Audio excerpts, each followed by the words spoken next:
అందరికీ నమస్కారం. నా పేరు భూమిరెడ్డి సాయి శ్రీనివాస్ రెడ్డి. ఈరోజు మనము ఆంధ్రప్రదేశ్ అసెంబ్లీ ప్రతిపక్ష నేత పదవి, చట్టపరమైన మరియు రాజకీయ విశ్లేషణ చేద్దాము. ఆంధ్రప్రదేశ్ అసెంబ్లీలో వైఎస్ఆర్ కాంగ్రెస్ పార్టీ ప్రధానమైన ప్రతిపక్షంగా ఉంది. ఇప్పుడు ఆ పార్టీ ప్రతిపక్ష నేత పదవి కోసం అంటే లీడర్ ఆఫ్ అపోజిషన్ పదవి కోసం పోరాడుతుంది. అయితే అసెంబ్లీలో మొత్తం 175 స్థానాల్లో ఉంటే కనీసం 10% అయినా అంటే 18 సీట్లైనా ఉండాలి అనే నిబంధన ప్రకారం వైఎస్ఆర్ కాంగ్రెస్ పార్టీకి కేవలం 11 సీట్లు మాత్రమే ఉన్నాయి. కాబట్టి లీడర్ ఆఫ్ అపోజిషన్ గా గుర్తింపు పొందే అర్హత లేదు. ఈ పరిస్థితి చట్టపరంగా, రాజకీయ పరంగా న్యాయమైందా లేదా అన్నది ఇప్పుడు మన పెద్ద చర్చనీయాంశమైంది. చట్టపరమైన ప్రతిపక్ష నేత అర్హతలు మరియు ప్రతిపక్ష నేత నియామకాలు ఈ నిర్వహణ అంతా Andhra Pradesh payment of salaries and pensions and removal of disqualifications act 1953 ద్వారా జరుగుతుంది. సెక్షన్ 12B ప్రకారం ప్రతిపక్ష నేతకు మంత్రికి ఉండే అన్ని హక్కులు ఉంటాయి. ప్రతిపక్ష నేతగా గుర్తింపు పొందాలంటే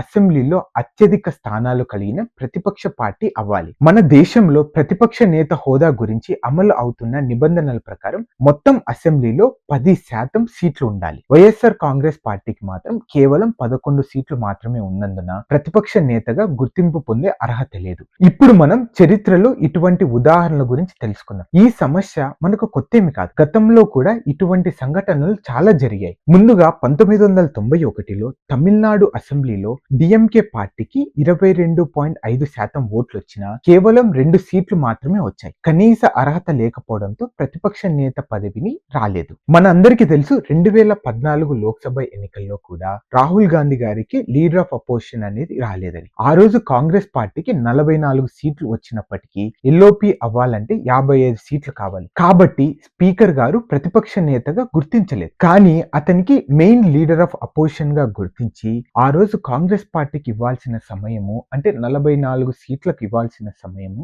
ఆ రోజు స్పీకర్ గారు ఇవ్వడం జరిగింది. 1952, 1969 వరకు లోక్సభలో ఎటువంటి ప్రతిపక్ష నేత ఉండేవాడు కాదు. అదే విషయాన్ని 5వ, 6వ, 8వ లోక్సభలో కూడా కొనసాగించారు. స్పీకర్ కు సంపూర్ణ అధికారం ఉంది. ప్రతిపక్ష నేతగా గుర్తించాలా లేదా అనే తుది నిర్ణయం అసెంబ్లీ స్పీకర్ చేతిలో ఉంటుంది. స్పీకర్ కాదు 10% నిబంధన లేకుండా ఏ పార్టీకైనా ప్రతిపక్ష నేత హోదా ఇస్తే అది తన అధికారాన్ని దుర్వినియోగం చేసినట్టు అవుతుంది. ఇలా ఇవ్వడం వల్ల ప్రతి రాష్ట్రంలో అందరూ ఇలానే అడుగుతారు. ఇది సభా నియామకాలకు సరైనది కాదు. ప్రతిపక్ష నేతగా ఉండడం వల్ల లభించే ప్రయోజనాలు ఏంటంటే ఇప్పుడు ముఖ్యమంత్రికి ఎంత సమయం ఇస్తారో అలానే ప్రతిపక్ష నేతకు కూడా అంతే సమయం ఇస్తారు. దానికన్నా మించి చాలా ప్రయోజనాలు ప్రభుత్వం నుండి పొందుతారు. అలానే ప్రతిపక్ష నేతకు ప్రభుత్వ మంత్రిలాగే ఈ ప్రత్యేక హక్కులుంటాయి. దానిలో ప్రభుత్వ భద్రతా సిబ్బంది ఉంటుంది. అలానే ప్రభుత్వ నివాసం, కార్యాలయం సౌకర్యాలు ప్రత్యేకంగా కల్పించాలి. ప్రభుత్వ నిధులు మరియు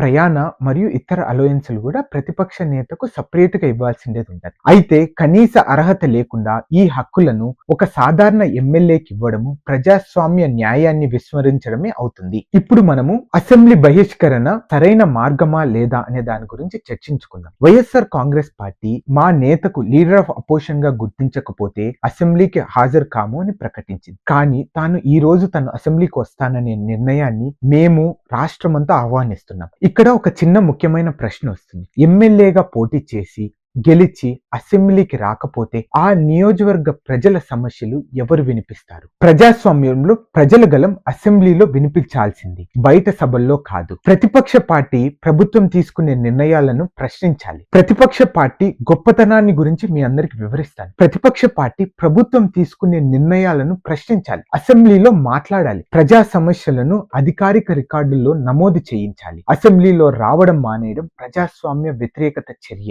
ఇక్కడ మనం కూడా ఒకటి గుర్తించాల్సింది ఏంటంటే జగన్మోహన్ రెడ్డి గారికి లీడర్ ఆఫ్ అపోజిషన్ ఇవ్వడము ప్రజాస్వామ్య నిబంధనలు ఏకపక్షంగా మార్చబడాలి. అలానే వైఎస్ఆర్ కాంగ్రెస్ పార్టీకి 39.7% ఓట్లు సంపాదించిన అసెంబ్లీలో ఎల్ఓపికి అర్హత సాధించలేదు. ప్రజాగలం అసెంబ్లీలో వినిపించాలంటే ప్రతిపక్షం తప్పనిసరి. అసెంబ్లీలో సభ్యులుగా ఉన్న నాయకులు ప్రజల తరపున పోరాడాలి. కేవలం బహిష్కరణలు, బాయ్కాట్ల ద్వారా సమస్యలు పరిష్కరించలేరు. అలానే స్పీకర్ గారు కూడా 10% నిబంధనను కూడా అనుసరించాలి. ప్రతిపక్ష నేత పదవికి అర్హత లేనప్పుడు దాన్ని న్యాయస్థానాల్లో పోరాడడం కూడా నిష్ప్రయోజనం. వైఎస్ఆర్ కాంగ్రెస్ పార్టీ ఫ్యూచర్ లో కూడా అసెంబ్లీని బహిష్కరించుకోకుండా ప్రజా హక్కుల కోసం అసెంబ్లీలో పోరాడాలి. ప్రతిపక్ష నేతగా గుర్తింపు కోసం ప్రజాస్వామ్య నియమాలను మార్చమని అడగడం ప్రజాస్వామ్య విధ్వంసానికి దారితీస్తుంది. ప్రజాస్వామ్య వ్యవస్థను కాపాడుకుందాం, ప్రజల గళాన్ని అసెంబ్లీలో వినిపిద్దాం అనే నినాదాన్ని ఈ రోజు ప్రతిపక్ష నేత అయిన